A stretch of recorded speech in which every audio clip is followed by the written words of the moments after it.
Hello, everyone, and welcome to one of the most exciting shows that we've ever had here on Maison Jupiter. I'm so excited to share my beautiful friend, Dr. Jonathan Reed, with you all. And I can see you guys are so excited in the audience. Hello, Jonathan. How are you doing tonight?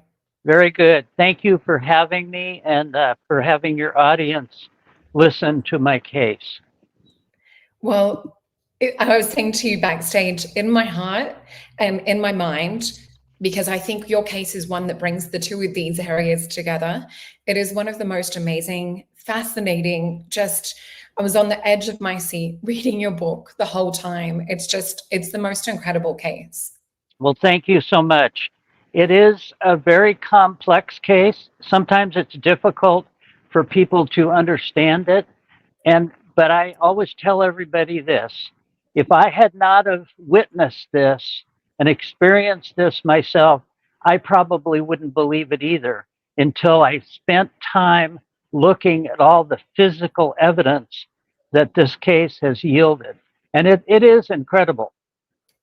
It really is. And so we'll get into it in a moment. I just wanted to remind everyone before we get started too, let me just bring up my little window, that we have the tarot course that Sophie has just popped out. So please use the discount code TAROT50 to get 50% off. And us girls have our sessions available. So please use Jupiter in all caps. And if you're watching on YouTube or if you're watching on Rumble, please hit that like, share, and subscribe. And also please help Dr. Reed to also put this information out, because this is the real disclosure. And I'll just pop this down for a second. And I want to read your bio so we can get into it and just give everyone a bit more of a background. So I'm just going to read this. So Dr. Jonathan Reed graduated from San Diego University, UCLA, and University of Washington Medical School, was employed 1981, working in the psychiatric care at University of Washington Medical Center in Seattle, Washington. In 1996, he decided to take his dog Susie for an afternoon day hike in the nearby forest, which they had been many times before, but the insanity ensued that had never been imagined. So that's a little intro into that day. And I think it was in October from memory in Yes. 1996. And you were saying it was was it 28 years ago this year? Yeah, it's about 28 years. October 15th, 1996 is the day that it happened, my very first encounter. It was like any other day. I had gone to work in the morning, taken Susie, my dog, who is a golden retriever, 7-year-old golden retriever. She went everywhere with me. People loved her. She was a very compassionate animal. And you can see her there in the picture in the center. But we like to go for long walks. And luckily in Washington State, we have a lot of trails and nearby forests that you can literally drive for half hour to 45 minutes and be in the wilderness. So Susie and I like to do this. She was a great dog and a great companion. This photograph is actually the exact area where this event took place. For your audience, I should probably explain what happened. At about 3 o'clock, or excuse me, about 2 o'clock in the afternoon, we drove from my office, my dog and I, in my Jeep, into the forest and parked my Jeep and started walking down a trail that we had not been on before. This was familiar, nothing out of the ordinary. And again, it's in the middle of the day. It was a beautiful afternoon. We saw some animals in the forest, some raccoons. We saw some deer. I had a camera with me, so I took a couple of pictures. But we just kept walking, and Susie would run. She wasn't on a leash. You were able to let her off the leash. And dogs love to run, especially in the forest, because they are exploring everything, sniffing all of nature, and just having a good time. So as we walked, she'd run away, be out of sight for 5 minutes, and then come back. And this would go on and on. This is exactly how the day started for us on this day hike. But I could hear her barking one of the times she ran away from me. And again, this wasn't out of the ordinary. Dogs do this, chasing squirrels and birds and whatever. And but somehow her barking, the sound of her voice changed. And if you've ever had a dog, you get to know them very well, almost like another person in your family, and you can tell when their bark changes. And her bark changed from being just standard dog barking happily to being something like she was afraid, or she had found some kind of animal and was concerned about it. We have bear and wildcat in our forest, and that's not unusual for a dog to sniff them out and find them and bark after them a little bit. So again, I wasn't panicking over this, but I was aware that her sound had changed. So I hurried along the path because I couldn't see her. She was out of sight because the underbrush in the forest is very, very dense tree canopy, and it was dark, not dark as in nighttime, but dark for the forest. And I hurried along and tried to vector in where she was just by the sound of her barking. And I finally got within what I felt was probably 20 feet from her. I set my day pack down. I grabbed a fallen tree branch about the size of a large baseball bat in case I had to detangle her, like if she was involved with another animal. And I could hear her barking, and now it was yelping. She was just truly in fear of something. So I ran up and I jumped down through the brush, which was about 8 feet down from the top of this path. And as I landed within 4 feet of seeing her being thrown back and forth like this, like somebody had throwing her whole body back and forth, and she was screaming in agony. And as I watched, and this was all happening within seconds, the thing that had her or she had it looked like by the arm, like she was biting his arm. And I yelled, "Susie, let go!" And but it wasn't her. It was this creature and an appendage that came off of his arm, grabbing her by the throat and tearing her jaw right apart, killing her in front of me. Her body started to fall to the ground, and it folded in on itself and started to almost gelatinize. And I know that sounds incredible, but it was just insane. And her body literally turned from being normal, the reddish, blondish color, to a darkish gray, and then turned to an ash as it fell to the ground. And she was dead.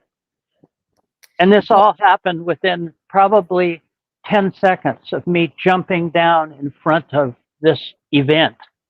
And I just want to say for our viewers as well, if you guys want to follow this step by step, I can't recommend Dr. Reed's book more. Like, it's one of the best books. I can't recommend it that, yeah, or I highly recommend, I should say.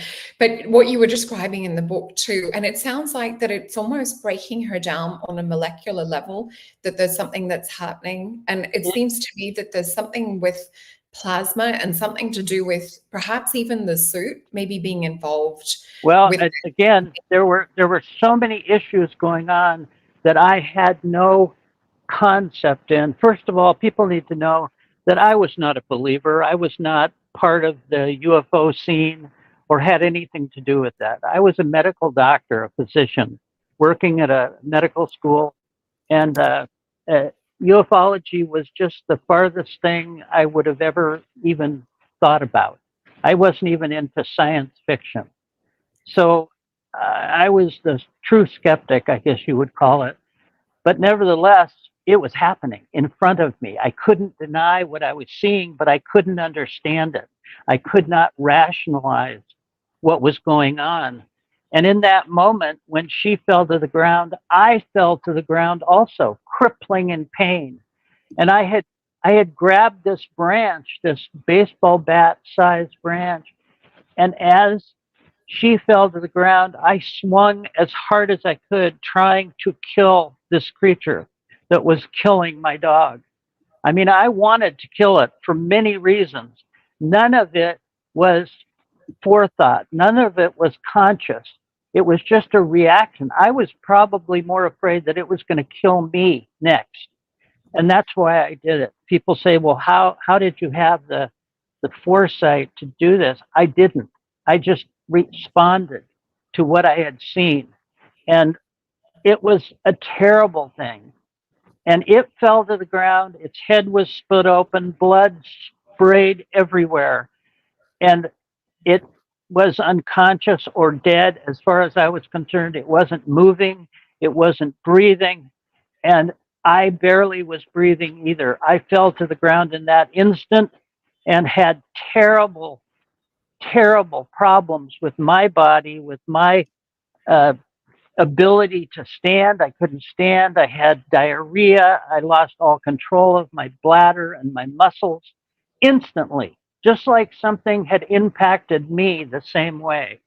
And uh, like you said, it possibly could have been the reaction to me hitting him, and the suit, his black suit, skin tight, like spandex suit, which covered every bit of his body except his neck and his head, was made out of some material that was literally alive, some kind of safety suit that literally gave him properties that we have no idea exactly how.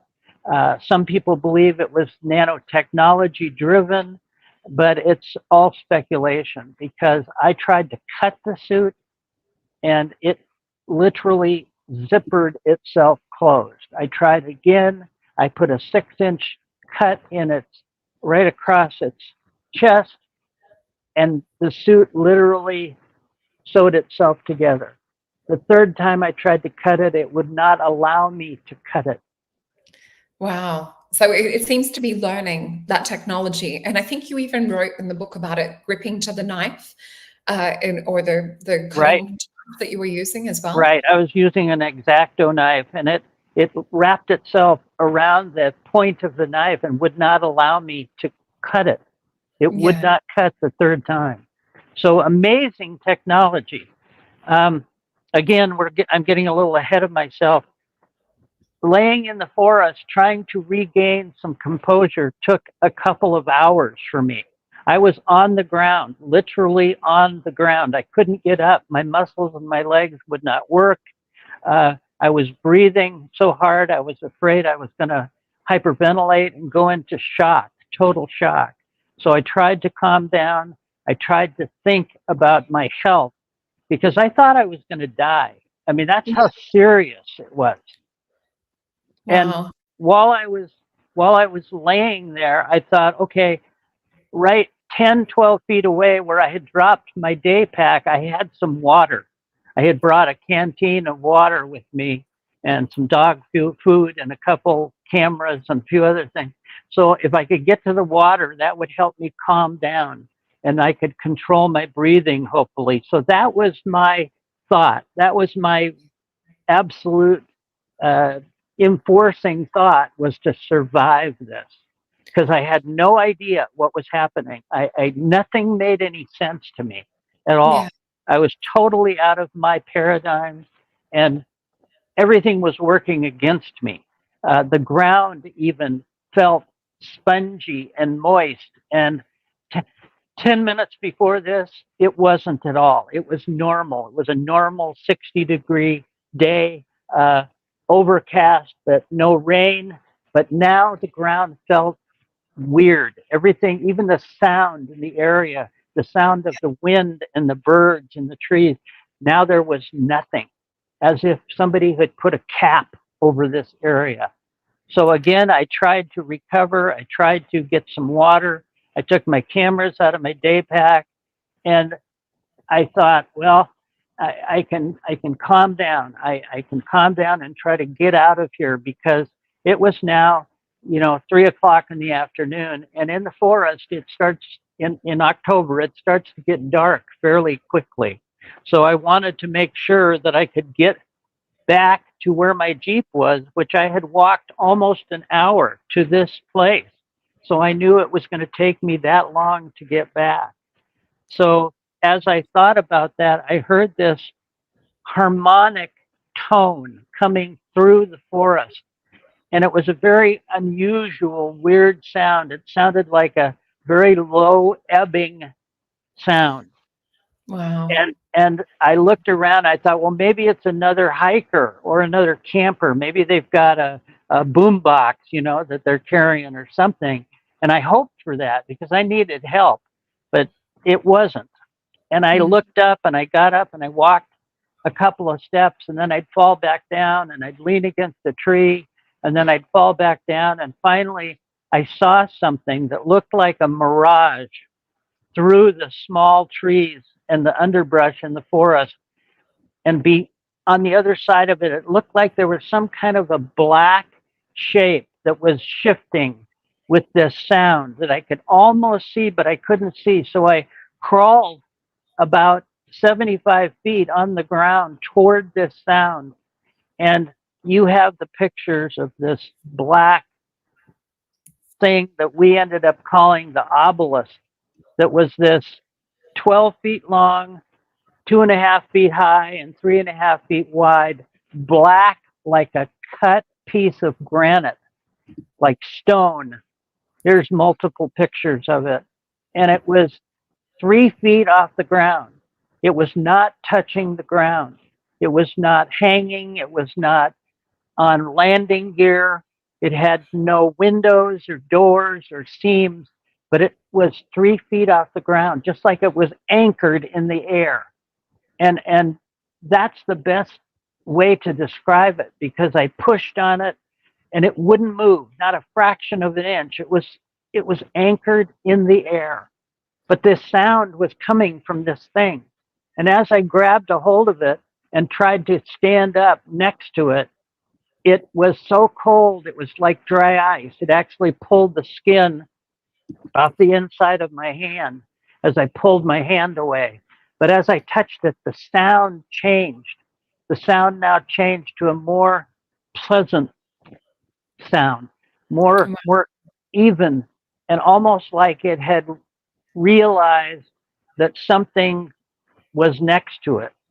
And for a split second, I thought I was somewhere else. I thought I was in this really big black airplane hangar with little tiny lights way off in the distance. And then a second later, I was outside standing next to this. Now, do I know that it absorbed me?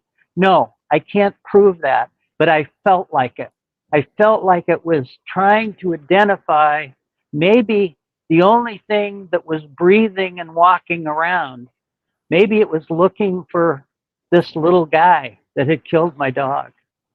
I And just, sorry, Jonathan, I no, just want to jump in there because this is so profound, like you talking about the hum. And after myself being an experiencer and having experiences on board craft and having the hum is something that we recognize, and there is different states of consciousness I've noticed myself and other experiences talk about that we go into. But what you're describing is so spot on with what I've experienced, what other friends of mine that are experiencers. You do have the field or the air or density change around you. Things become not sort of stable and not kind of normal to what we know, the 3D, but there is that integration with our consciousness and with the technology of the craft and with the consciousness of the being too. And it's almost like a kind of inertia or some kind of strange feeling that you get physically within the body. So exactly. I just wanted to definitely clarify, like what you're saying.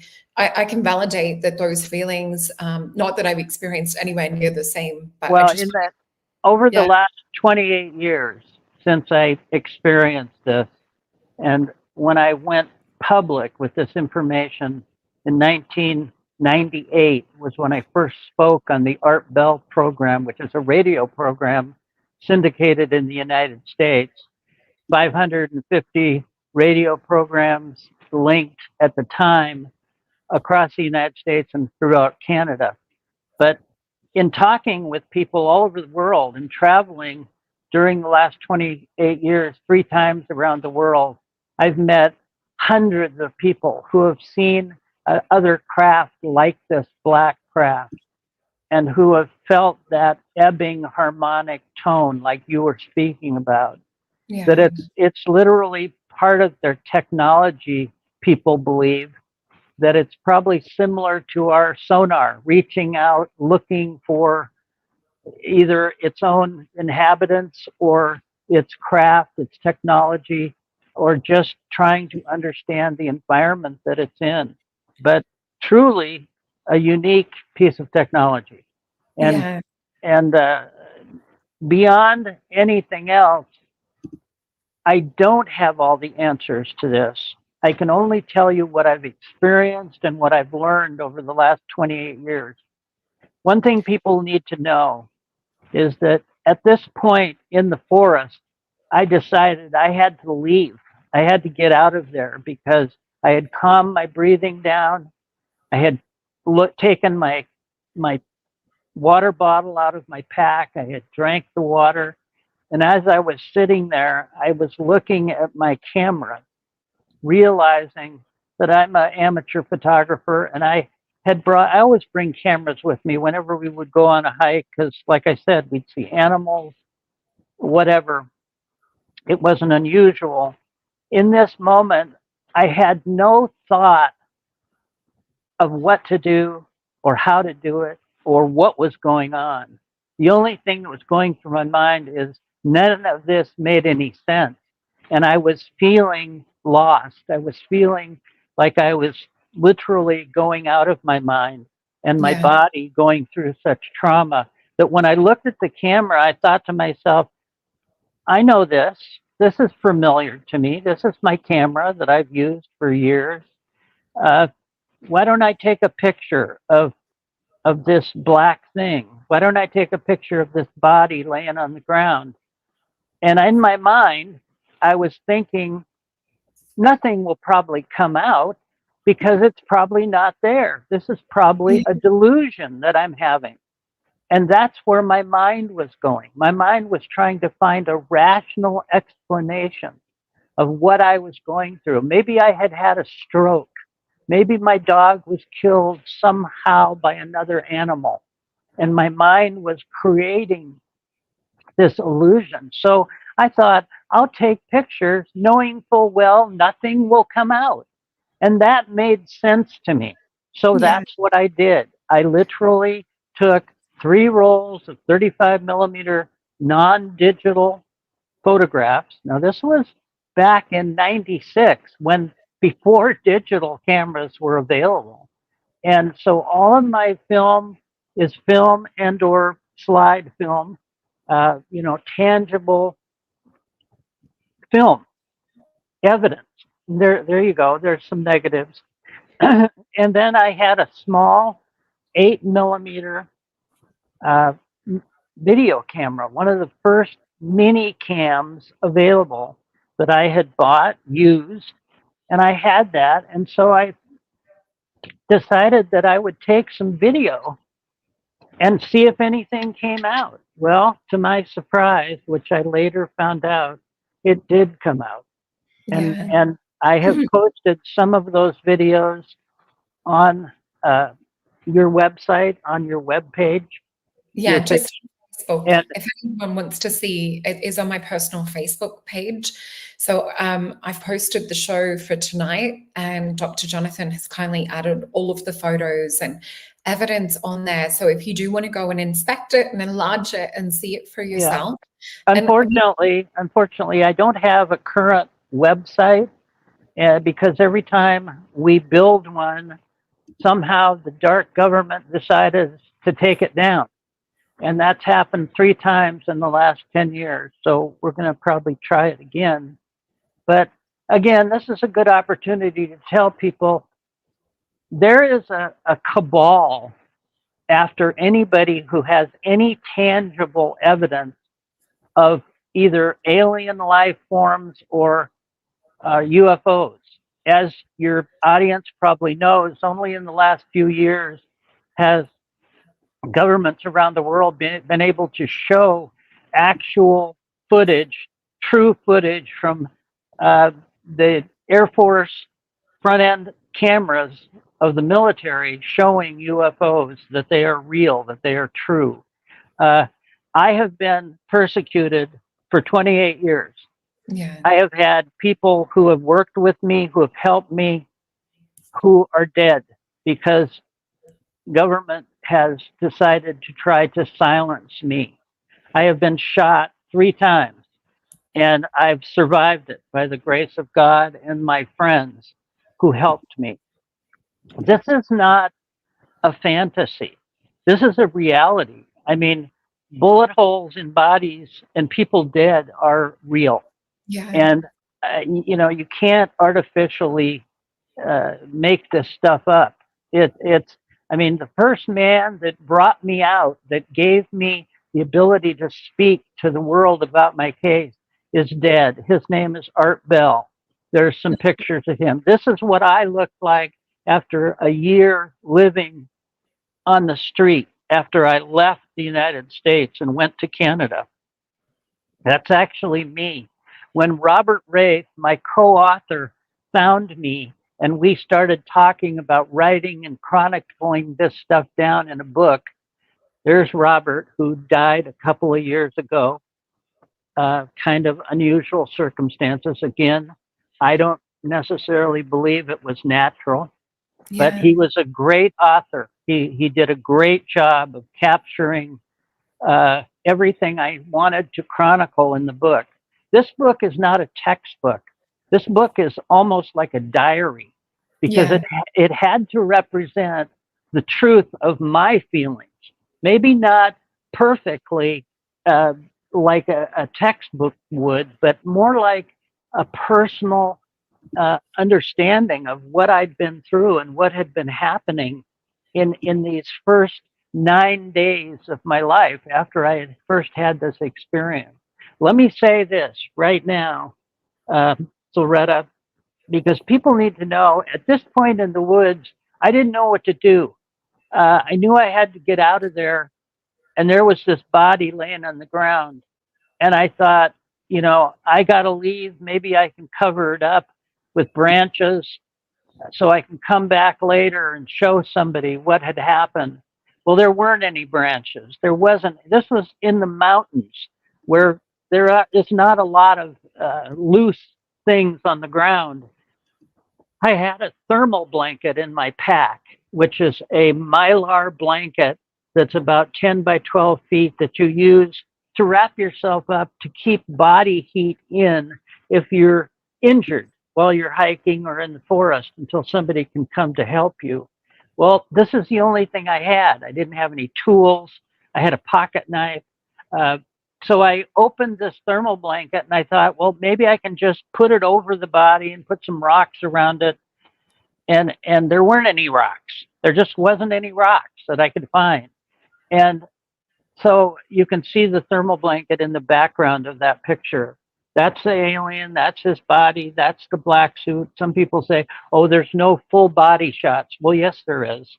There's Yeah. also a videotape of me doing an anatomy uh, exam of him. But so there's lots of evidence that people don't fully realize. If you read on the internet that, oh, this case has been proven to be fake or a hoax, that's not true. It's Yeah. never been proven to be fake. In fact, the likes of Wendell Stevens, Bob Dean, uh, Dan McAvoy, uh, John Hopkins, Dr. John Hopkins, were all people who helped do the research of this case. Okay. Unfortunately, they're dead. Most of them are dead, except Dan McAvoy is still alive, thank God. But over the years, like I said, it's been 28 years. And when I came out with this first speaking in San Diego, I went home and somebody shot me the next day. So they were serious about not wanting this information out. And they've tried to do everything they can, including slanderous allegations all over the web, saying that the case is false, it's a hoax, and it's been proven to be a hoax. Well, it hasn't. It honestly has not. And I challenge anyone to give me or post information that shows me proof that the case has been proven to be false, because it hasn't. All of the evidence, all of the negatives, all the film, the videotape have been certified by Kodak, by individuals that I had nothing to do with. They personally took it and had it researched and analyzed without me.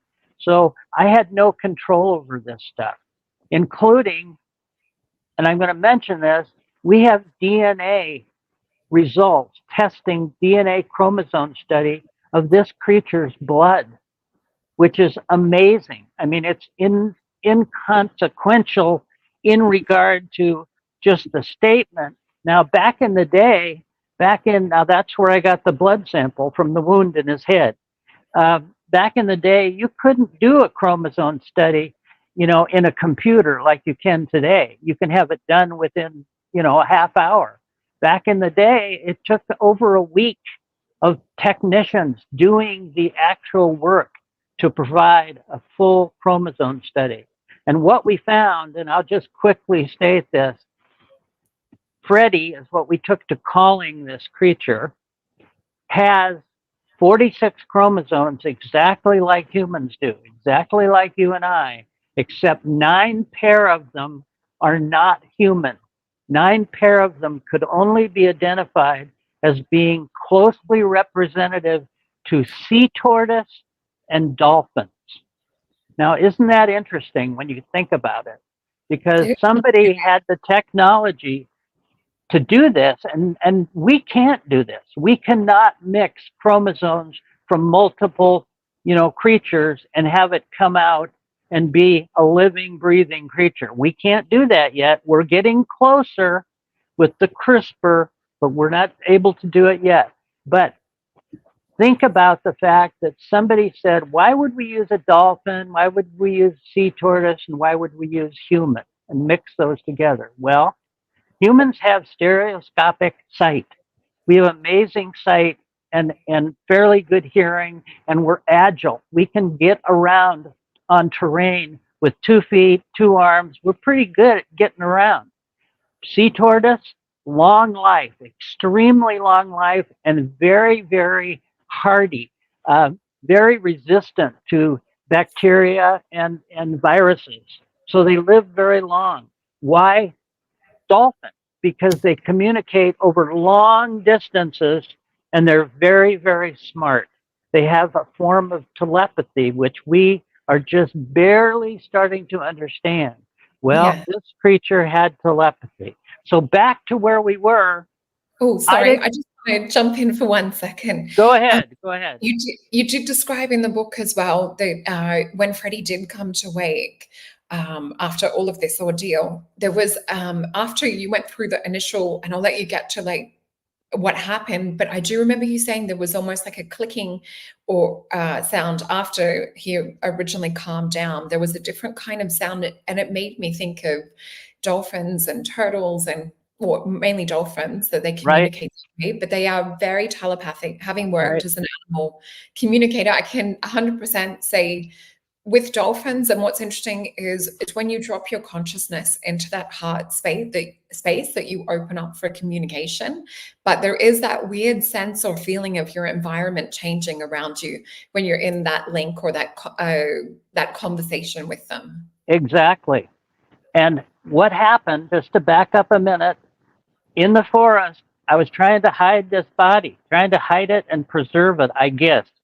Or maybe I just didn't want to look at it any longer. But anyway, I put this thermal blanket over it and kind of pushed it underneath its body. I didn't want to touch it with my hands. I just wanted to cover it up.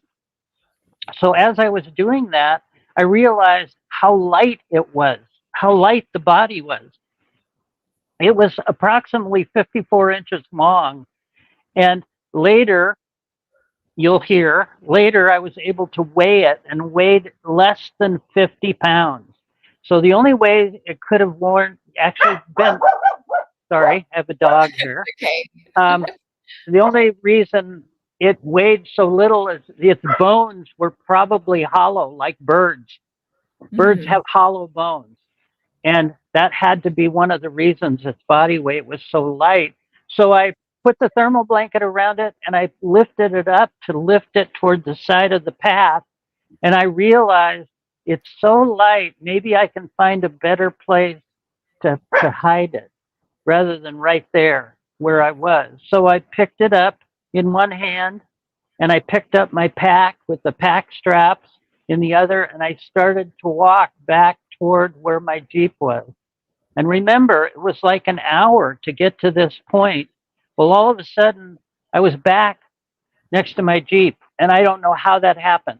It seemed like instantly I had gone back to standing next to my Jeep with this body. I had this body in my hand, and I thought, well, I guess I have to go. So I opened the back of my Jeep. I lifted it up and put it in the back of my Jeep, closed the door, and went and sat in the seat, the driver's seat, and looked over where Susie always sat, and she wasn't there.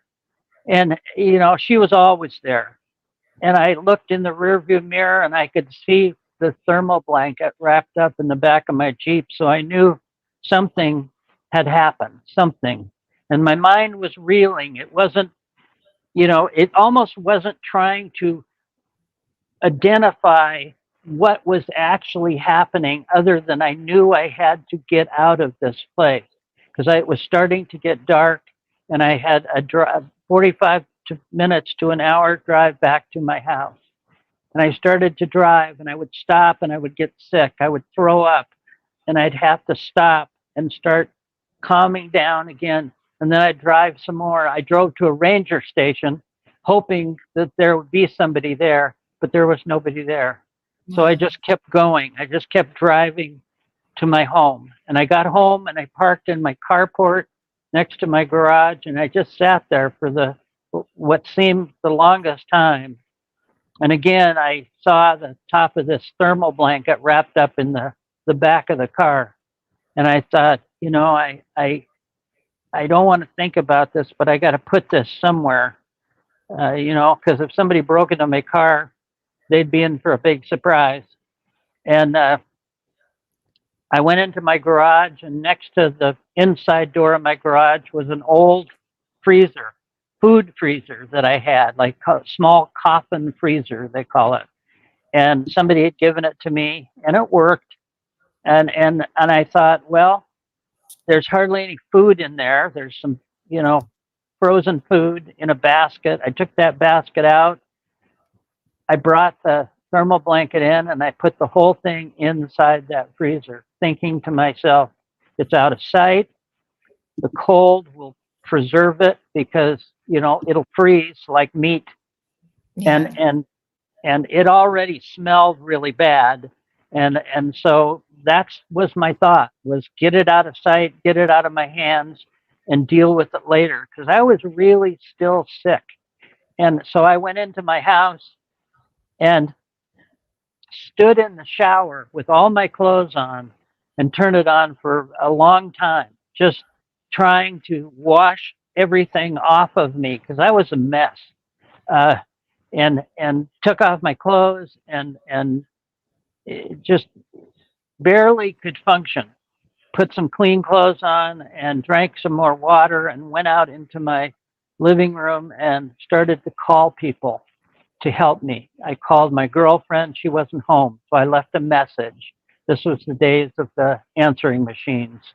And, call me. I need some help. I called my best friend, Gary, somebody who I grew up with and who was in similar age to me and lived within a couple miles of me. And I said, Gary, Susie's dead. I need some help. Please call me. And he did. He called, knew I was in trouble, said he'd come right over, and he did. And again, I was out of my mind. I was going out of my mind with sickness, with this crippling stomach pain, and all I could think of was I had to calm down. I had to get better. I didn't know what I'd killed. I didn't know what was going to happen. I didn't know if I was in trouble. But physically, I was going into exhaustion and hyperventilating again. So he came over. I told him what had happened. He didn't believe me. He said, "You're just sick. You're emotionally sick. If Susie's dead, then I can understand," because he knew Susie, he knew my dog, and Yeah. uh, but he wanted me to calm down, and I was angry. I was really angry, and I said, "This really happened. This really happened." And he said, "It couldn't have happened." And I said, "Come with me to the garage. Come with me." And I made him go to the garage with me, and I opened the freezer and I laid this thermal blanket out on the floor and opened it, and that's what he saw. And he didn't believe it when he saw it. He just said, "This can't be true. Oh my God, this can't be true." And I said, "Well, you're looking at it, and that's what happened."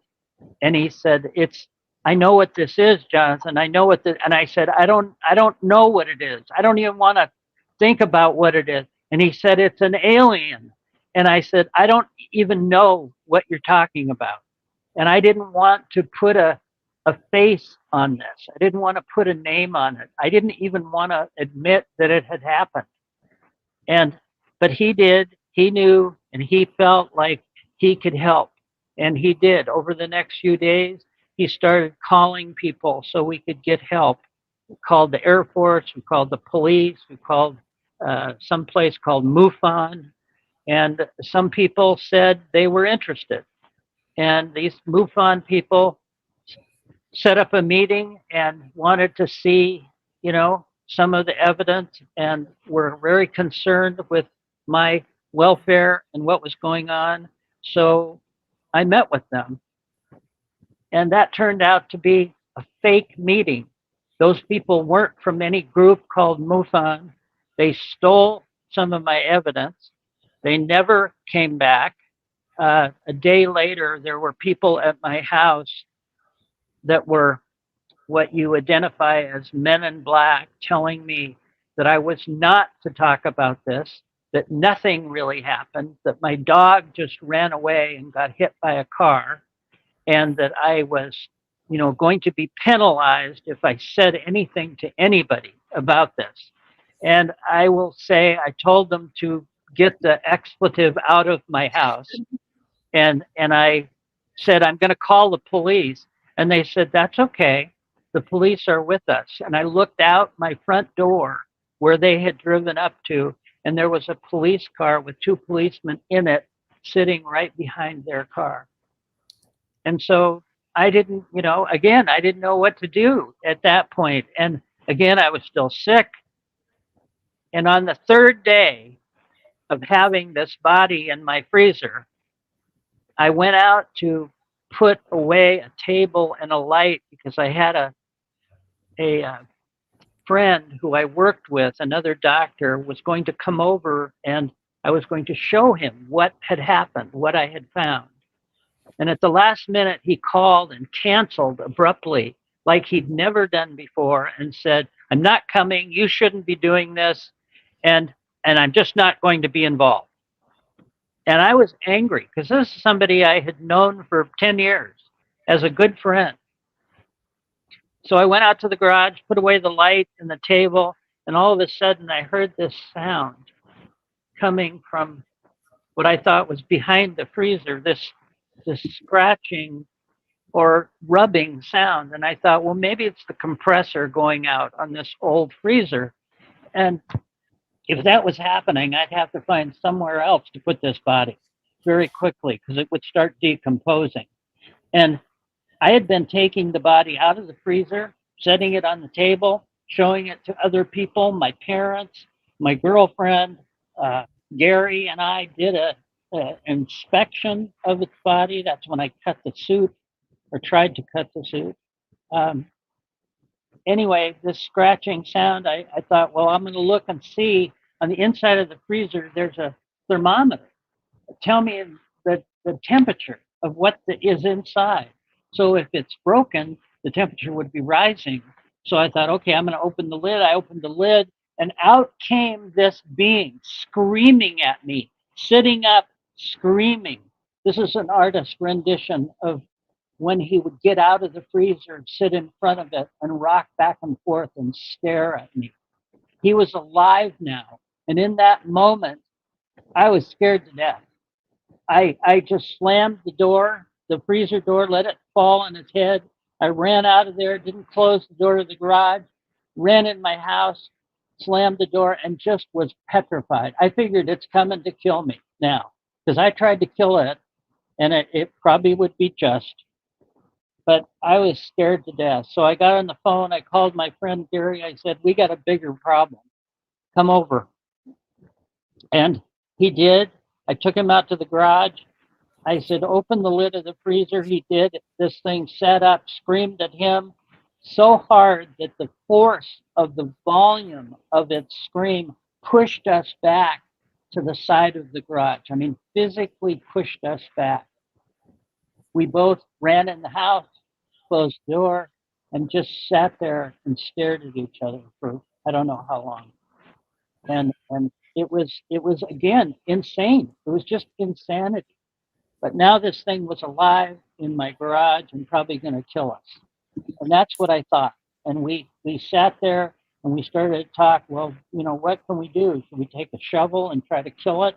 And in that moment, I felt like something had changed in me. Something felt different.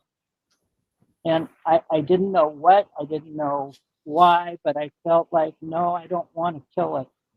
I did before, but it's injured, it's suffering, it's probably going to die on its own because it had a 2-inch hole in its head.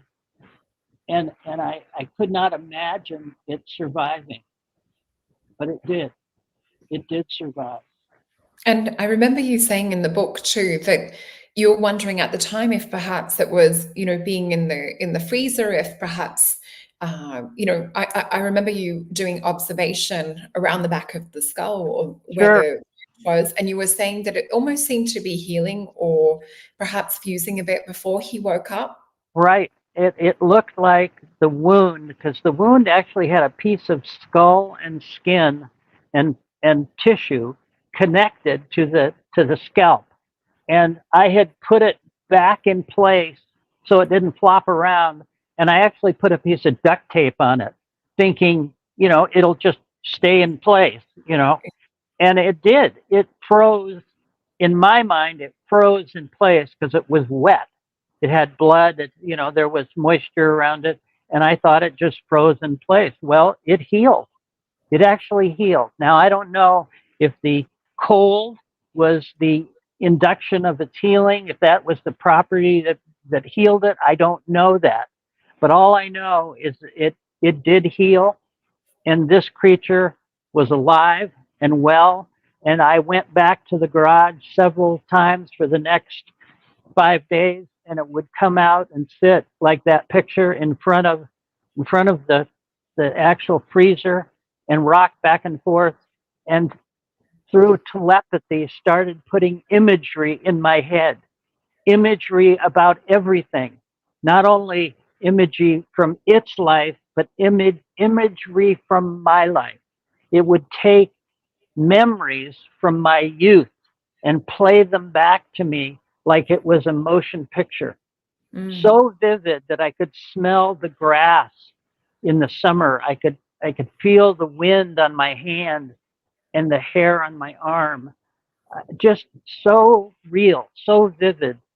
And it would try to, I don't know if it was reliving my experiences, but it was certainly interested in my experiences.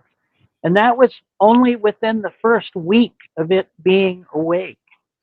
And I will jump to the chase here and tell your audience it survived. It totally survived.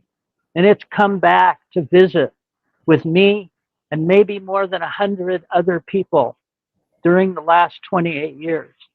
So Freddie, as we took to calling him, is alive and well and has become, maybe I have become his study, because he has come back and visited with me just a couple of days ago. He was here visiting. And like I said, other people have seen him, other people have experienced him, and it's truly incredible, truly amazing, fascinating, unnerving, very unnerving. And I remember speaking to you a few years ago, you and I were talking about this last night, that I had what seemed to be a dream a few years back with that, what you call the obelisk, that The that black. the black UFO craft. And in the dream, I could see it and I was conscious of it. And when I opened my eyes, awakening into the room, it was just sort of suspended there within my vision, within my consciousness. And I remember you telling me that sometimes this is how Freddie will check in on people, or sometimes before a visitation, you might have an interaction with the craft. Do you feel it's scanning the environment or scanning the person? Is there Well, something to do I with think that? I think the craft definitely was a protector of Freddie. I think it was a helper of Freddie. Now, whether it was actually a craft or not, I'm not sure. I've always said maybe it was a toolbox, maybe it was a doorway between dimensions. It could have been one or all of these things, but it was hugely technical and technology beyond anything we can barely imagine. Again, I've had, 28 years of talking with people all over the world who have seen these type of craft before. In fact, I've seen photographs of other people that's taken picture of this, and it's identical. It's identical. Sometimes a little bit bigger, sometimes smaller, but it's identical. And the technology is unbelievable. Now, the suit technology, Freddie's actual suit, is also hugely technology. I mean, it protects him, it seals itself. Now, consequently, remember, people, audience, this took place in 1996. I wrote a book that was published in 2000 and spoke about the suit and how it had healing properties. Well, in 2007, NASA came out with a statement saying, we've just developed a new spacesuit that is self-healing. So if anybody says, well, Jonathan, you must have just read about this and then put it in your book. Well, think how many years difference that is. And there's lots of things that have happened that I wrote about in the book that have since become reality. I mean, amazing similarities. So I was going over that at the end of your book last night and talking to my partner about it. Just the things that you wrote back then and the world that we're in now, every single person, especially if you're in this community, needs to read this book. I do have the link up. You'll find it on Amazon. I downloaded it really easily onto Kindle and started reading it straight away. And we've also got the link in the chat. So if you guys want to go and copy and paste the link out of the chat, you can also get it this way. It is a really cheap price. And I was such a part of the story, living on the edge of my seat, reading everything that you and Robert had written. It was so well written.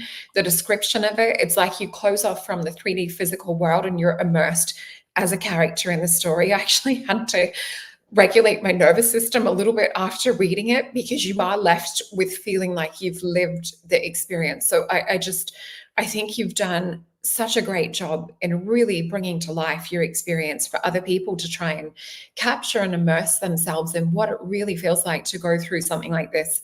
And it's unprecedented what you went thank through. you. Thank you so much. But I want to give credit is due. Robert Ray, my co-author, co-writer of this, is the one who really put the book together. We had almost 1,000 pages of manuscript that we had written together over, like 6 months, because I actually ended up living with him while we did this. He moved from California to Seattle just to help me, just to work on this book, totally leaving everything else of his life behind. And as we wrote, he said, there's too much here, Jonathan. There's just too much that's happened. And people aren't going to want to understand all this material. I said, so what do we do? And he said, let's start at the beginning. The beginning is the first 9 days. When you had the experience, you brought him home, he came to life, and what you went through during those 9 days. So effectively, that is what the book is about. Robert and I, during the last 20 years, had started writing another book, which is 70% finished. And because he died, I stopped. I stopped everything in my life because it was a terrible situation for me. I mean, Robert saved my life in the beginning. He fed me. He brought me back to health. People just don't understand how much he did to ensure that I could survive this. And because at the time I didn't want to, I didn't want to deal with anything of this. I mean, it took other people to convince me to write a book from the standpoint of it being cathartic, that it would help me heal. And that's true. As a psychiatrist, that's what I would have been telling other people, who had a emotional experience. So that's why I did it. I did it because of him, his help, him as a writer. He knew how to put things in order, how to chronicle something as intense as this. And like I said, we have another book coming out. I will work on it and finish it eventually and dedicate it to Robert for all he's done. And all these other people that have helped me. Like I said, there's 14 of them who have died in helping me, including my parents. And I believe that there was the hand of what I call the dark government that pushed these people into death. And I will never believe anything else because I experienced it. I witnessed it. Like I said, I've been shot 3 times. I got the scars that prove it. It's not makeup. I was shot in the head. I got shot in the shoulder. And this is reality. Government doesn't tell you the truth. They want to hide this. They want to preserve their ability probably for back engineering and whatever else they've got going. Now, in the last 28 years, I've learned a lot from Freddie. I have learned a great deal about his life, about his own people, the different races of people that he has worked with, where he comes from, the Palladian area, Orion Nebula is where his people come from. I believe that Freddie has said to me that he was born on this planet to be able to function on this planet in an underground base, underwater base. So there you go. I'm telling you what I know. That is incredible. And I also want to, because a lot of people will be listening to this and, adding all the pieces to the story together. One thing I think that we might have missed was in the book, you also describe coming home to your house, like you detail as much as like you can over those 9 days. One thing that just, it was shocking to me was the amount that they tore your house apart. Holes. Yeah, I drove home. I was driving home. I had been over at my friend Gary's house a couple miles away, and I drove home, drove past the front of my house, and saw 2 big trucks, 2 big vans parked up in my lawn like they'd backed up to the front door, and saw 2 men taking things out of my house. I mean, literally dragging things out of my house. So I kept going, knowing not to stop, and drove over to another friend of mine. Her name is Dolly. And she helped me by saving some evidence for me. I called the police at that point, said there's somebody breaking into my house. They said, okay, don't go home, blah, blah, blah. I stayed there for a couple hours. I drove home 2 hours later and found my house ransacked. Half of everything in my house was gone. Furniture was gone. Books were gone. Uh, they put holes in the floor and in the walls and the ceiling. They took the toilet off of the floor. They ripped the toilet off the floor like they were looking for something. The sink was torn off. Water was spraying everywhere. Everything in the house was destroyed. And they had stolen a lot of my evidence. But luckily, Gary and I had mailed copies of the evidence and the videotape and the photographs away. We had mailed it to Canada from Washington State and in the hands of people who weren't related to me. And if it weren't for that, you people would not be seeing any evidence at all. But Yeah. that's how it went. It went from bad to worse. And at that point, I knew my life was in jeopardy. They had been going through my parents' house, they'd gone through my girlfriend's house, taking things, destroying things, and leaving things that you would have never imagined, like leaving money on the counter that was there. If it was a regular thief, they would have taken the money. But we knew there was a problem. So Gary went one way, I went the other. I decided to leave the United States and drive to Vancouver, Canada, which is a 2-hour drive from Seattle. I had spent a lot of time in Vancouver. I knew my way around up there because throughout my youth, we used to go there. We had friends of my family there. So I literally left the country of the United States so that they wouldn't bother my friends and my family anymore. And for some, in some respects, they stopped for a while. And I lived on the street. I had a car, but that I abandoned that. I had very little money. I literally was homeless for Yeah. almost a year until some people helped me. And I talk about that in the book. How I didn't know who to trust. I didn't want to trust anybody. I started stealing food just to survive.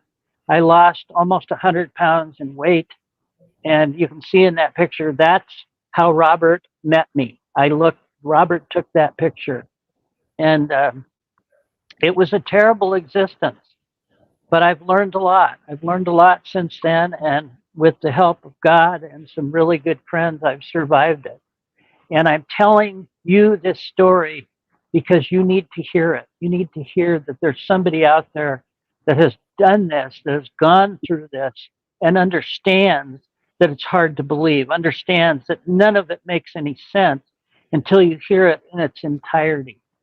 And Yeah. I promise that I will keep telling this story as long as there's people who want to hear it, because I believe that it's important that we understand we're not alone in this world. We never have been. And Yeah. they've been here for a long time, and they're not all evil. Some of them are. Some of them are very vicious. But the one I met, the one I call Freddie, is extremely intelligent, a biologically engineered, living, breathing being who has compassion for us human beings. And I'm the best proof there is because he, if anybody, had the right to kill me after I tried to kill him. And he never has. He's never done anything to hurt me or anyone except for my dog, Susie. And I believe that he did that only out of protecting himself, self defense. He Yeah. probably saw Susie as a wild animal initially, and he had to do what he had to do. And I forgive him. I have forgiven him. And I've tried to talk to him for years about it, and he doesn't even really want to talk about it. He doesn't, it's almost like it doesn't fathom in his mind. Yeah. But anyway, I do. I have forgiven him. I'm still sad. I miss her every day because she Yeah. was a big, huge part of my life. And if you read the book and if you understand and look at the pictures, you'll start to feel how much she meant to me and to all who knew her. You do really get a sense of how important Susie was, even just describing the way that, her running through the forest in her normal playful self. And yeah, it would have been so unexpected what you came across. I think with Freddie too, what you're describing with him, not going to that place when you're trying to, whether it's, apologize for what happened, or I really feel with ETs and with interdimensional beings and things, they do have a greater sense of who we are on a heart level, and you really come across as, and knowing you a bit better as well, you have a beautiful sense of compassion. And we know that a lot of people that do start out in health and well-being and helping people, have that innately born within who they are on a personality and a soul level too. So I do believe that Freddie also senses that within you. But I also, as we were talking about last night, feel that you are here for a greater purpose. And I do feel like a lot of, even though this is such a shock, like everything that you went through, I do feel that on a soul level, you really have such a service to humanity in what you're bringing forth. And I see yourself and many others as experience as being a bridge to help open up this higher truth of this world and what we're living in. Solreta, we all are. We all are. You are. All of us are very compassionate beings for the most part. We sometimes are led astray emotionally for one reason or another, but I believe as a race, we have compassion for other species, for other life.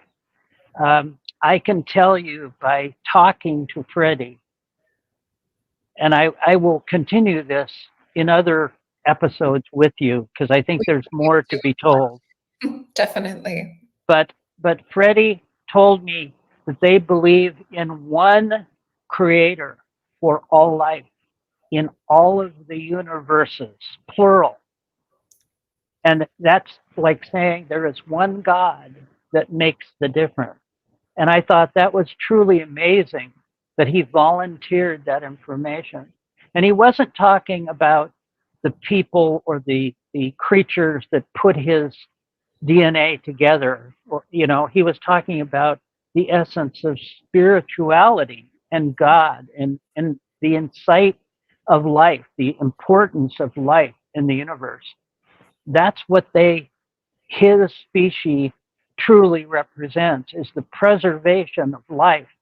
Now, that doesn't mean they're here to save us from ourselves, because they're not. They can't do that. I don't know if you want to call it the prime directive or what, but he can't reach out and save our humanity from some stupidity that we might do to ourselves.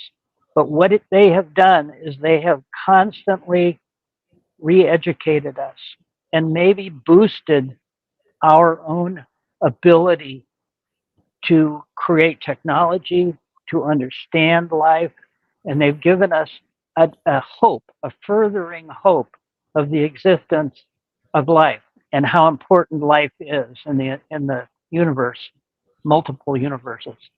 I believe that it is important that we all work together, that we all learn from each other's experiences, even though they're different, even though the experiences are very different. There's one single thing that remains, and that single thing is we all have to help each other and trust in each other and build our own understanding of what's going on that we don't know, that we're not familiar with. As much as I was initially dumbfounded and couldn't relate to any of this, it's because I hadn't become familiar with it. And in the last 28 years, I've become very familiar with it, including speaking to people all over the world about this and sending the message that what is important is that we keep talking with each other. We keep listening to each other and we learn from each other. And that understanding that hope and love and patience is a huge thing that we have to look at as a maintenance thing within our lives. We have to realize that even within our own relationships, maintenance is hugely important, because if you don't do maintenance, chances are it'll fail. So we need to talk, we need to communicate, and we just need to keep it going. And that's what his message constantly is to me, is that their lives, their ability of technology is intermingled with us. maybe we are their distant relatives. Maybe we are past descendants of them. And we need to just keep stepping forward and learn from them. And it's a difficult process. I mean, it's difficult to say we're not alone and that there are beings around us that are much more intelligent than we are. But it's the truth. That is the absolute truth. And it makes me so happy to hear you talk about, when we talk about disclosure, because a lot of people are waiting for, government disclosure. This is the real disclosure right here. And what I love about it, Jonathan, is that you come from such a beautiful heart space in the way that you share and put forth your story, the information, and also, being a voice to Freddie too, to help extend what he shared with you and what you've learned from interacting with him. And I really believe that that's what's missing in the UFO field at the moment, is there is people closing off and not learning from each other and the different experiences, or trying to highlight or put their case. There's a lot of attention seeking, I would say, within the ET UFO field, and it's so Yes. lovely to have you speak from such a heart basis, because Well, this is open to learning. I had to learn it the hard way. I had to learn from a standpoint of ignorance. I knew nothing of ufology when this happened, and nothing. I had never even heard of the subject, and I had to, become an infant and learn to walk and crawl to be able to even stand and talk about this today with you. I didn't want to do that. I didn't at first. I didn't want to believe it because it wasn't, again, part of my paradigm. But I came from a beautiful family, a mother and father who were truly loving, very diverse, very different. But my mother had the biggest open heart uh, and love and compassion for others. Hard to even imagine somebody could have that much compassion. I mean, she would do things for total strangers just because she felt it was the right thing to do. And some of that has bled over into me. Some of that is now what I experience and now what I know and believe. And I've tried to express that. And Freddie has dug that out of my head, out of my brain, out of my history, and replayed it to himself, because I think part of their journey is trying to find the emotion that maybe their species has lacked, has bred out for some reason, and they want to find that again. They want to see, if they can gather some of that back into their life. So I've probably become a guinea pig for them. And Freddie comes back and spends time with me, and again, I've got thousands of hours of audio tape where Wow. he is talking to me, where he's squeaking and and chirping like a bird or like a dolphin, and then at the same time driving in all of this telepathy. I had to Mm. get him to slow down, because when he first tried to talk to me, it was like a fire hose coming into my brain, and it would give me terrible migraine headaches. So I had to say, slow down so I can understand you.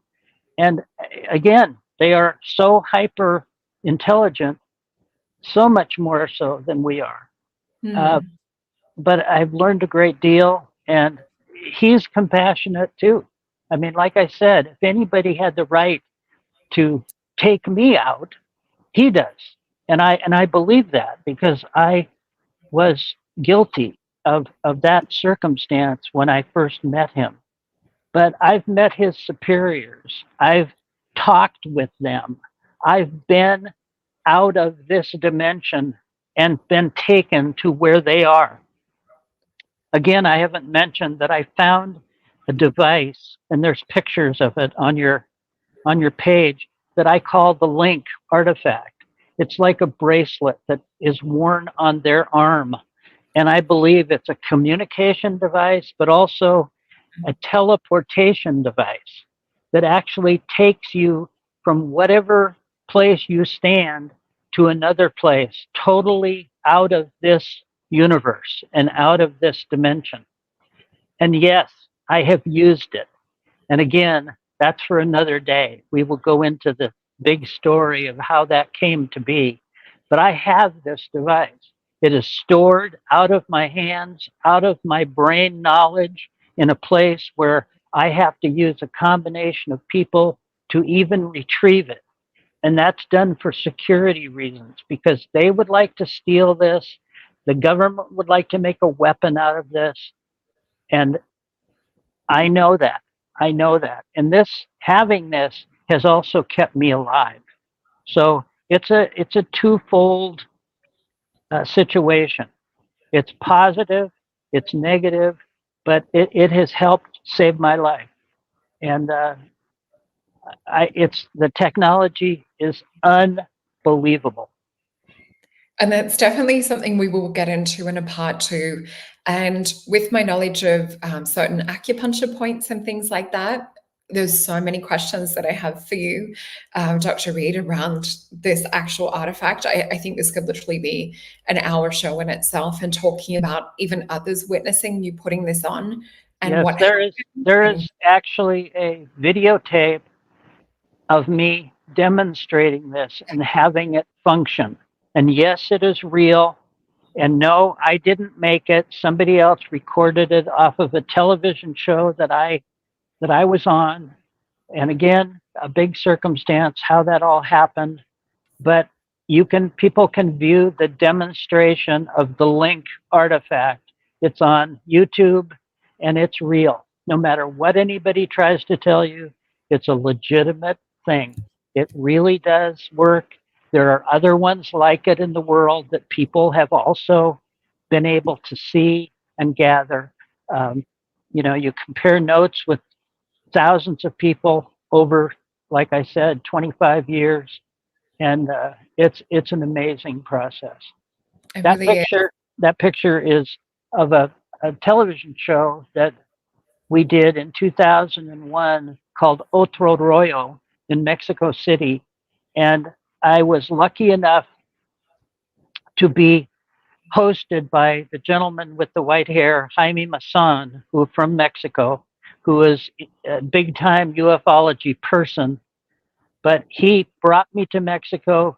I had no idea what this show was going to be, put me on this show and said, Jonathan, you need to do this. You need to do this. And he was right. At the time, I didn't think he was, but he was right because it got this information out instantly. It was a live television show. It went to 21 other countries all at once. And it instantly gave the world the information on my case. So for those who want to look it up, it's Dr. Jonathan Reed, Otro Rollo, and that's the show. And you can see that highlighted just in the top left-hand corner of the pic. And for those that don't realize, so Jaime Maussan, I think he used to be on 60 Minutes or have a 60 Minutes type show in Mexico. And they have a whole building dedicated in Mexico for international skywatchers. I think I was on the International Skywatchers show showing some of my UFO footage and things. But Jaime Maussan does, is it a 1 hour weekly show that a lot of families actually will sit and watch together. So he's the Dan Rather of ufology in Mexico and all Spanish speaking countries. I mean, he is truly a host. He's extremely knowledgeable. He has brought more information forward for people to see. And he doesn't present it like, I'm forcing you to believe this. He presents it and says, you decide for yourself. And that's why I always say the same thing. All I can do is tell you what I went through, show you the evidence that I was able to produce, and the rest of it is up to you to decide. And if you don't want to believe it, that's okay with me. I don't have a problem with that. If I hadn't have experienced it, I probably wouldn't believe it either. But nevertheless, it happened, it occurred, and I'm still around to talk about it. I probably won't be someday. You don't know this, Solreta, but I actually died a year ago. I had a a serious diabetic stroke and was taken from my home to the hospital. And during the ride in the ambulance, my heart stopped and they had to revive me. And Oh, again, it happened in the emergency room. They had to revive me again there. And if it weren't for these courageous first responders, I wouldn't be talking to you now. oh my gosh, I didn't realize. I'm so sorry to hear that. And Well, I'm so thankful God, thank God that you're here with I us. am. And I am feel too. I still feel that you have more here to experience and to share as part of your mission. Well, I appreciate that. And again, I thank you and thank your audience for listening. And as long as people want to hear about me and my story and what's happened over all these years, I am more than willing to come back and talk with you. Thank That you would so much. Oh, you're so welcome. And I've got 2 pages of questions and Okay. other things. So we definitely have some more shows. And I see Tim here. He's saying, yes, he would love a part 2 or 3 or 4 and a 5. So Okay. as often as you would like to come on, we would love to have you. But I Well, just want to, if you want to ask me any questions while we still have time, yeah, I would love to. So sure. um, I've got a show coming up, which will probably be next week. I'm going to talk about psionic powers and things like that. So one question I had was with like the interplanetary side of both the link and the obelisk, do you feel that there was some kind of like psionic power or some kind of maybe a higher dimensional power? Because I know you talked about in the show with Jaime, when you put the link on, it almost seems to be like a heart attack coming over, and it does It actually link well, into acupuncture it points. it physically. I describe the physical feeling of it in my body. When I put it on, there is a throbbing in my chest, like a heart attack happening, and it Mm, starts to pulsate, and it emulates all through my body, all through my extremities, until I can't even feel like I'm controlling my body. And then all of a sudden, it changes. My head feels like it's on fire for a second, and then it feels extremely cold. All the pain goes away, and then I feel like I'm traveling in a something going extremely fast. I mean, a, a like a lightning bolt, yeah, almost like that fast. And it's not like anything I've seen in the movies. It's not like Contact, where she goes through the wormhole. It's different than that, and yeah. it's more instant. It's faster. It's within just a couple of seconds, and then I realized I'm in another place.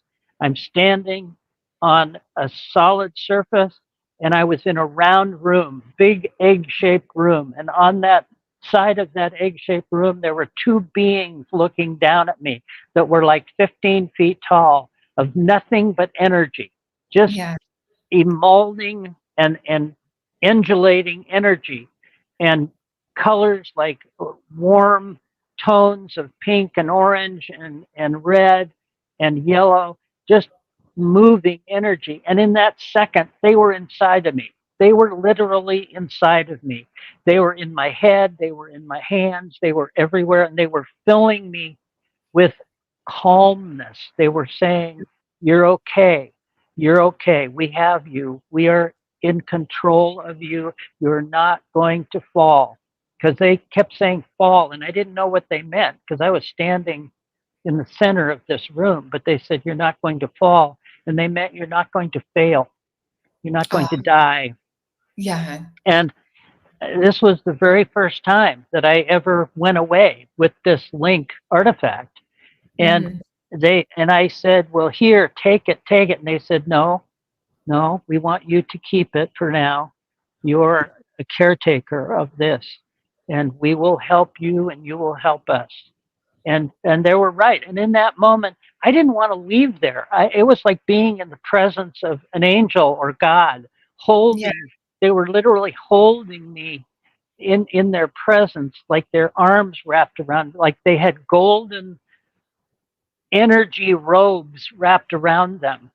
And I couldn't see a face, but I could see an outline of a head and this huge being Now, was I imagining that? I could say yes, because I don't have any proof of it. I don't have photographs of that. But do I believe it happened? Absolutely. Because Yeah. not only did it happen the first time, but it happened the next few times when I was able to use this device. They control this link artifact. You put it on, they make the decision whether you're Yeah. going to go anywhere or not. It's up to them, it's not up to me. Mm. So I want people to understand. People have said, well, who else has tried this? Well, Robert tried it, and he was sick for about 5 days, really, really sick after he tried it, but he survived it. Um, I met some Russian scientists over the years and was invited to a conference with these scientists, and they asked if they could have somebody use it in front of me, demonstrate it, try it. And they did. And the two scientists that tried it both died within a week. So it's not a toy. It's not something for everyone. Uh, do I feel special or exceptional because they let me use it? No. I don't even. I wish somebody else could take it and have the responsibility who had more intellect in regard to this than me. But I have tried for years to return it, and they say no. They say Yeah. no. This is for you to care for. It sounds like you're the custodian of it.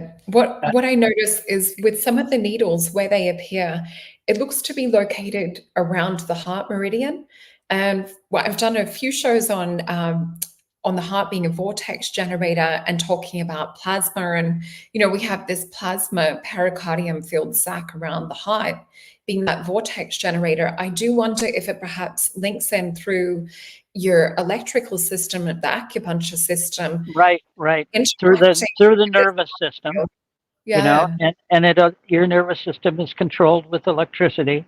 I Mm. mean, biology. I know biology, and I know how it works. Uh, whether it's connecting exactly how you're saying it, I don't know because you have more knowledge about that than I do. But I know that however it connects, and it does work. I mean, it is a Yeah. truly amazing thing. It's been photographed working. Uh, Other people have photographed it working. And Mm. so we know that it's a true device. We don't know what the symbols on it mean. For years, we've asked everybody in the world if they could identify any of these symbols that's on its surface.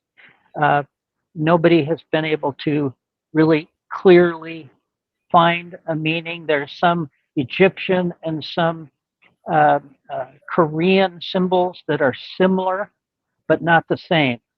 And we believe that some of those symbols function as a key, as a keypad. There's Mm. one on the side that if you push that alone, it will actually open the device and release it off your arm. Otherwise, you cannot get it off. I mean, it closes and morphs around your arm and Wow. locking it in. And again, those needles, which are solid gold, pierce your skin into your nerves. And for the first second or so, it hurts like hell. I mean, but you can't get it off. And soon as it hurts so bad, then all of a sudden it gets freezing cold and the pain goes away. So they know what they're doing. The technology, they know what they're doing. And Yeah. And interesting, the freezing cold. And when you touch the obelisk, the freezing cold nature of that too, it just right. took me to some of Bob Lazar's work and Well, yeah, I know your and work if you look into some of these things that our science has produced, it's amazing how thermodynamics plays a big part in how technology can operate. And freezing cold is how you can take superconductors and make them actually levitate. So Mm. yeah, Bob Lazar and I have a very similar past in that basically the government destroyed our entire past, our credentials, uh, all of our study programs, where we worked, people who were around us. I mean, they basically told us that we didn't exist, and they destroyed all of that material. I mean, even including my passport was invalidated, and down the road, amazing things. But truly, it's amazing, all of it. So, another question, dear. Yeah, yep. So let me have a look. Oh, I'm trying to pick the favorite ones because we will do another show for sure. Okay. I'm so grateful for you spending this time with us. Thank you so much. This is No, just, it's my honor. It's my honor. and I know everyone in the audience just so greatly appreciates this too. I know that with the link as well, there was the flash that was also captured on Mexican television. Do people in the audience also see you transform or disappear into light? Yes, they do. And Yeah. if you see the video that's called the link demonstration, you'll see that it there's a stationary camera on me that never moved, so that they could capture it without anybody, suggesting that it was a cut shot. So it just shows me morph into this ball of bluish white light, get smaller, and then leave the room. And Wow. then a few minutes later, it shows me coming back, a little different angle, not the same. So it wasn't just a reverse of that. And yes, the audience saw it. There were about 200 people in the audience, and they all witnessed it. And of course, most of them said, "What an amazing magic trick," you know. And What's fascinating too, that it's a blue orb. With my clients and myself that have interactions with some of these blue orbs, Spirit always says to me, or some of the ET energies as well, talk about a group called Blue Soul Group. And part of Blue Soul Group's mission is to be a spiritual midwife with bringing about this age that we're going through, and with bringing about disclosure and bridging into the next world. So it's fascinating to me that there's blue orb energy associated with that. We also see Pleiadian interaction with that. blue orbs and Palladians are Yeah, truly self one and the other, and definitely. they constantly are in and amongst wherever I am in the world. I mean, I can go outside tonight and see many of them circling where I live, Yeah. and other people have seen them too. So it's not just me, and even other people, neighbors, have photographed them. Uh, Another man that a good name that people should look up is John Martin. He is a guy that lives in Atlanta, has written a book about his ability to literally call them to him, orbs and UFOs. And he's photographed them and seen them. And his process is amazing. And I really recommend people to look up his name, John Martin. He's truly a unique man and a friend. Thank you for that. And that's what I love about you too, is you also, on your own journey are connecting the dots. And I wanted to share this with you. This is sometimes when I'm working, I'll see beings that are existing on like another dimension that have almost there's a few different types. There's some that have like a Tiffany kind of colored blue, and then there's some that are more turquoise with like a sheen. Their skin is more different, like almost a little bit like a dolphin, and then you'll get different shades of blue. Some of these also seem to be connected with the blue orbs, and a lot of the information they're bringing in it's almost like a reminder of the essence of who we are, and wanting us to tap back into the knowledge and information within nature, within our mission and what we're doing down here to bring about a shift and change in consciousness.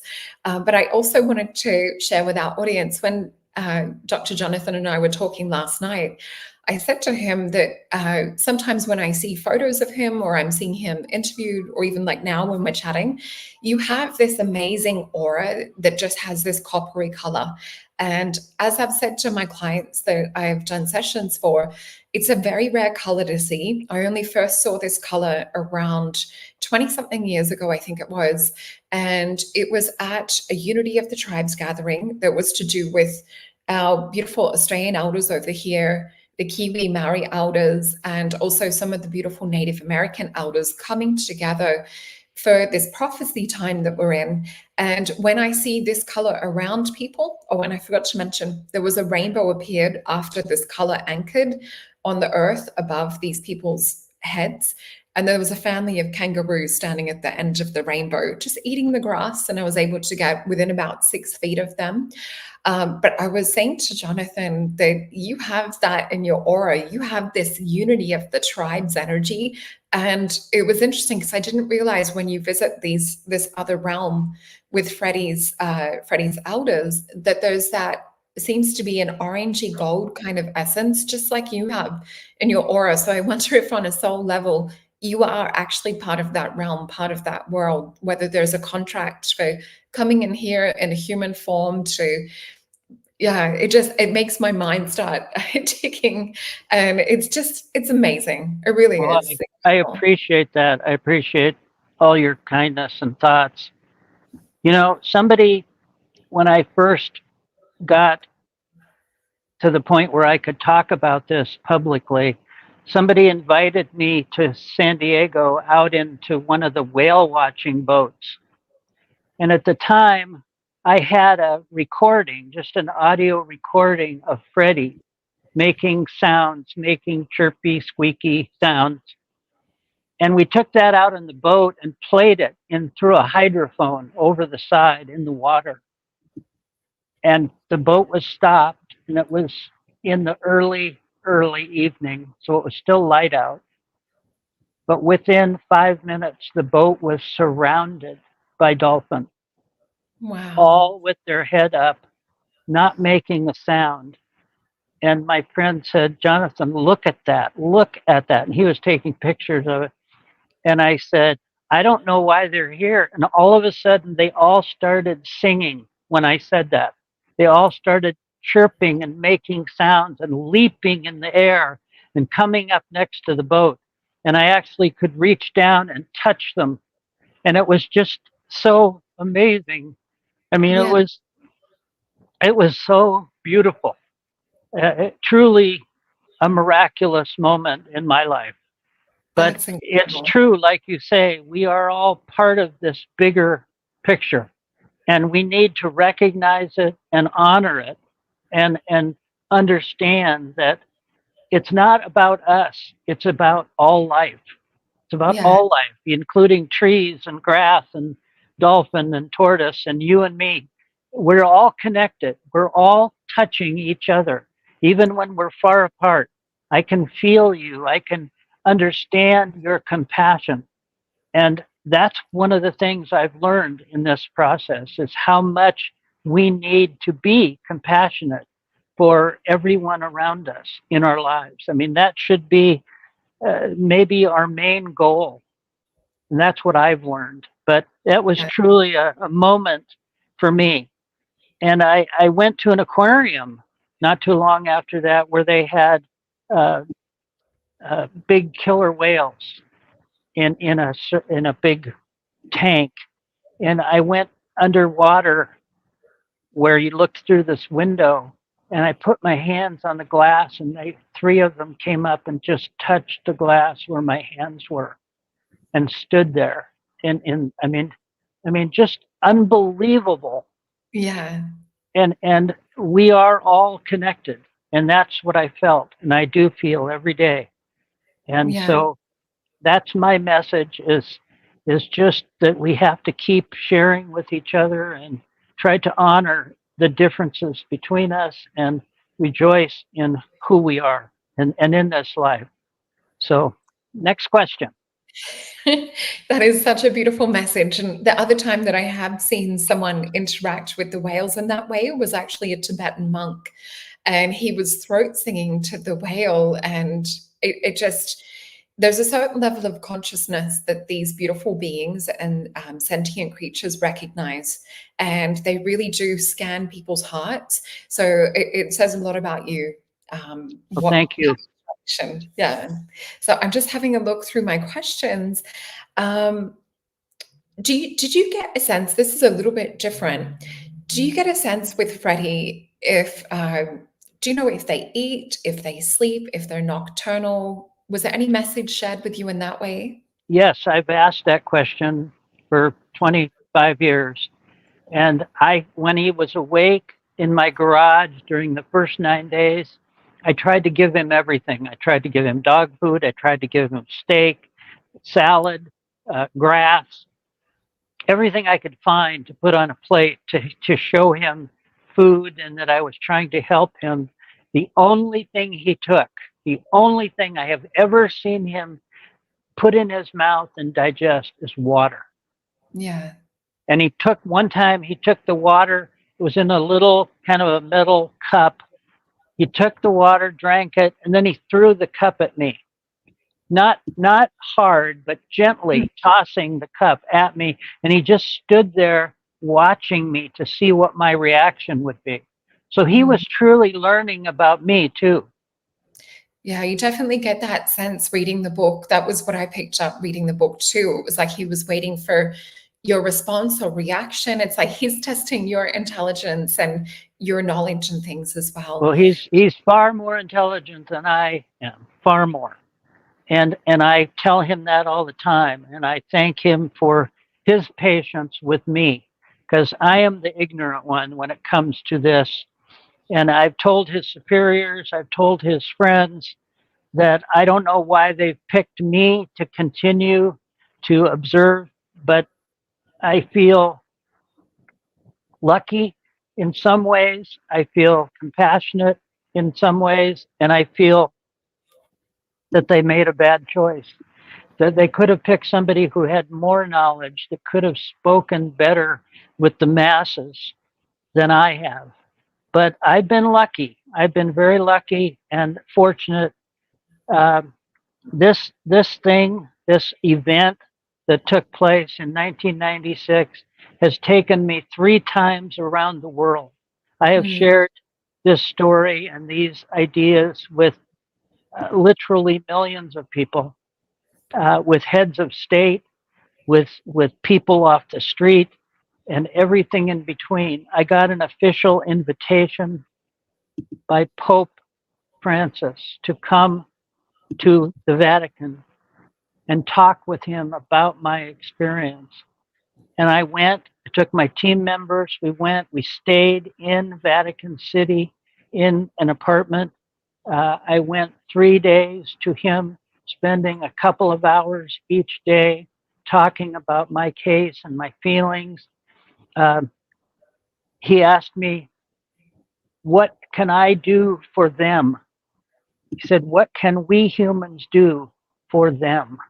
And I thought that's an amazing thing, to have somebody recognize, that we should be doing something for a totally different species. And he's a very smart man. He's intelligent, very comprehending different ideas and different philosophies. I found him brilliant and kind at heart, truly a good soul. He asked me, he said, do you want to be Catholic? He says, I got a connection. And I said, well, no, thank you, but I like the little cookies that you guys, the little wafers that you provide. So before I left, one of his aides brought me this beautiful little velvet box with a gold bow in it, and it's all those wafers. Wow. And so he has a great sense of humor, sense of humility, and just truly a good soul.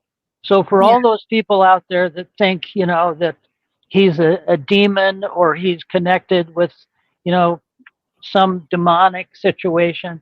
I don't believe that's true. I don't think that's true, maybe any more so than our politicians.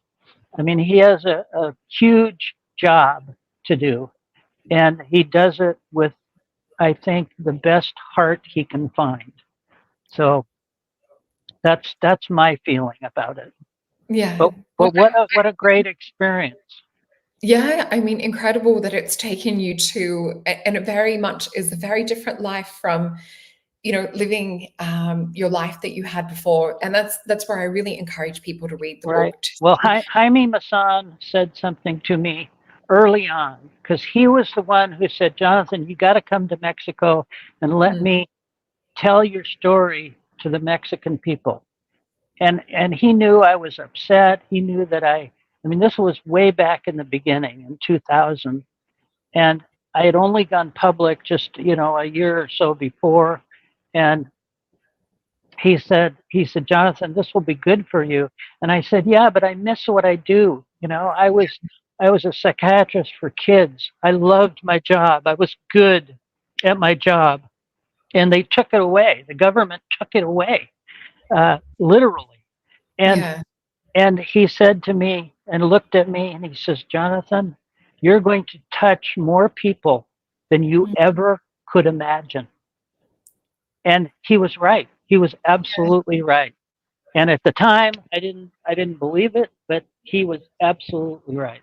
Yeah, that's So so true. And in terms of why it might have been that you were chosen for this role, on a soul level, when we look into talking about frequency and we have that, love frequency being pretty high up there, authenticity is even higher than that. So I think you have both love and authenticity. So I wonder well, if you were selected for your compassion and for that energy that you bring to the world. But I think it's a bonus that you had the medical and scientific background with this too. But I think it's your heart and sharing this with the world. well, I It makes appreciate sense. that.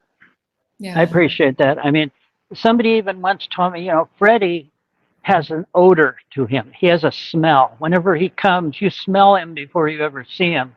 And he smells like rotting fruit or rotting meat. I mean, just very, very pungent and terrible. And somebody once said, Jonathan, he probably like you because you smell better than Freddie, you know. And that may be true. That may be true. But it's been an incredible adventure journey which has continued because, like I Yeah. said, Freddie comes back all the time, has more information for me. Uh, I mean, incredible details about our world, about our life, human Mhm. life, and also about other life in the universe. And Yeah. that they will come forward in a different way to show the world that they're here and not evil.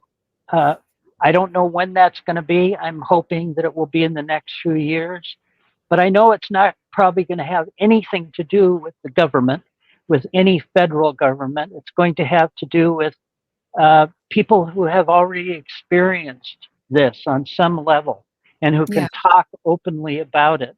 And I would be willing. I mean, I've been on a lot of panels. I've presented my information to the congressional panel, Congress, and their evidence group. Um, I don't know how it's all going to be used, but I'm just here to tell what I know and what's happened to me. I don't have all the answers. I won't fake it. I won't present material that I'm not sure of, and Yeah. I'm not afraid to tell people that. Um, we all can have a piece of this puzzle.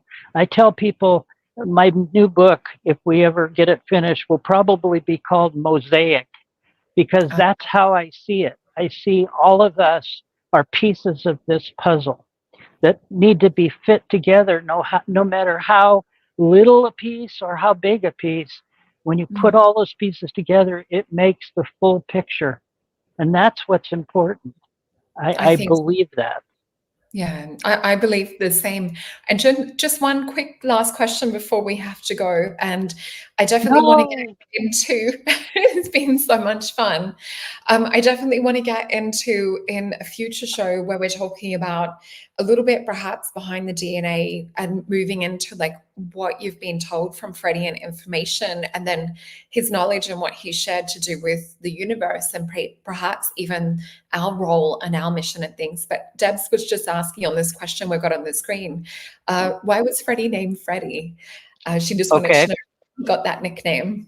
Well, Gary, my best friend, who initially, came over to my house when I was so sick, when I had just returned from the forest, said, he looked at the videotape that I had taken in the woods before he even saw the real body in my garage.